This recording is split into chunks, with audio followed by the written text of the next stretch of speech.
గోదావరి జిల్లా నాయుడుపాలెంలో పునరావాస శిబిరాన్ని ఏర్పాటు చేశారు అధికారులు.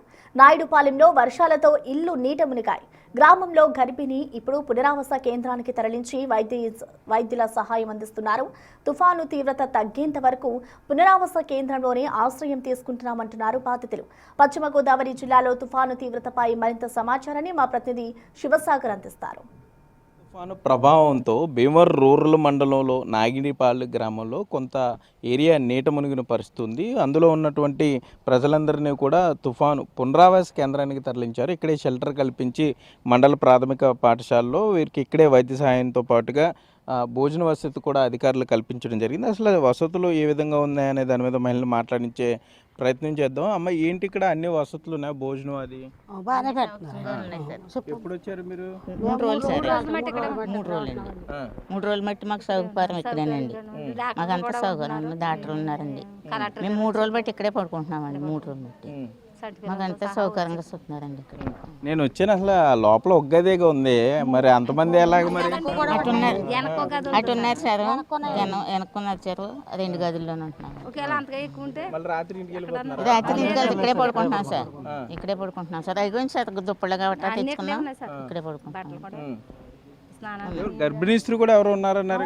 పాప ఉంది సార్. 9వ నెల అమ్మ, 9వ నెలేనా? 8వ నెల సార్. పాపకి తల్లిదండ్రులు లేరు సార్. తల్లిదండ్రులు ఉన్నాడు, ఆయన బాగా పేదరికం అండి, బాగా పేదరికం అండి. వాళ్ళు ఒక మంచి రూపాయి వేసుకుంటే పాపను హాస్పిటల్ చూపుతున్నారు. ఆ పాపకు ఏమన్నా సౌకర్యం చేయండి సార్. మరి అధికారులకు చెప్పలేదు? అధికారులు ఆసుపత్రిలో జాయిన్ చేస్తారుగా, ఆరోగ్యశ్రీ అది ఉంటుంది కదా? అవునండి, మరి వాళ్ళు తీసుకెళ్ళి చూపించి తీసుకొచ్చేస్తున్నారు సార్. ఇదిగోండి పాప.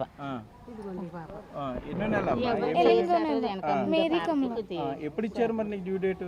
డేట్ ఇంకా ఇవ్వలేదండి. ఏమన్నారు అధికారులు? ఆసుపత్రికి తీసుకెళ్ళదా? మరి తీసుకెళ్ళలేదు. తీసుకెళ్తానని అన్నారు.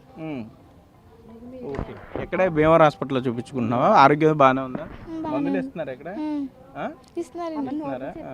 నువ్వెక్కడ? మీ ఇల్లు మునిగిపోయిందా? కోనలు అంతా మునిగిపోయిందండి. బొత్తిగా నీళ్ళు ఉన్నాయండి. ఇంత రోజు నీళ్ళు వస్తుందండి. బట్టలు గట్ట నానిపోయిన 3 రోజుల నుంచి బళ్ళు కూట్లోనే ఉన్నామండి. అసలు భోజనం గీను బాగానే పెడుతున్నారండి. టిఫిన్ కూడా బాగానే పెడుతున్నారండి. ఏం పెట్టట్లేదు చెప్పు. అన్నీ బాగానే పెడుతున్నారండి. భోజనం, టిఫిన్ బాగానే పెడుతున్నారు. టీ గట్ట ఇస్తున్నారు. బాగానే చూడండి. ఎన్ని రోజులు ఉండాలో చెప్పారు మరి? ఎన్ని రోజులు ఉండాలంట? ఈ తుఫాను అన్నాలు ఉంటే అన్నాలండి. బాగానే ఉందా అంతా? బాగానే ఉందండి, అన్ని బాగానే జరుగుతున్నాయండి. మా ఇల్లు అంతా పడిపోయిందండి వెనకాల గట్రాను. అయ్యగారు వచ్చి రాసుకున్నారు. మరి ముసలానికి కూడా బాగుంటలేదు, అక్కడే ఉన్నారు, రాసుకున్నారు. బాగానే సౌకర్యంగానే చూసారండి అందరూ. బాగానే ఉన్నదండి. మనం చూస్తున్నాం, చిన్న పిల్లలు కూడా ఇక్కడికి తీసుకురావడం జరిగింది. ఎందుకంటే తుఫాను తీవ్రత ఉంటే, మెంతా తుఫాను మరి కాసేపట్లో తీరం దాటిపోయే క్రమంలో అధికారులు ముందస్తు జాగ్రత్త చర్యలు తీసుకున్నారని చెప్పుకోరు. 2 రోజులుగా వీరిని ఇక్కడికి తీసుకురావడం జరిగింది. ఇక్కడే కల్పిస్తున్నారు. లోకల్ లీడర్లు ఉన్నారు. సరే, ఏంటి ఇక్కడ అంటే కొంతమంది ఇప్పుడు ఆసుపత్రికి వెళ్ళే వాళ్ళు ఉన్నారు, ముసలి వాళ్ళు ఉన్నారు. అధికారులు ఏమంటారు? వాళ్ళని ఆసుపత్రిలో చూపిస్తారా ఏంటి? చూపిస్తున్నారండి. అధికారులు ఇక్కడే క్యాంప్ వేసారు. అంతా వాళ్ళ దగ్గర బాగానే చూసుకుంటున్నారు.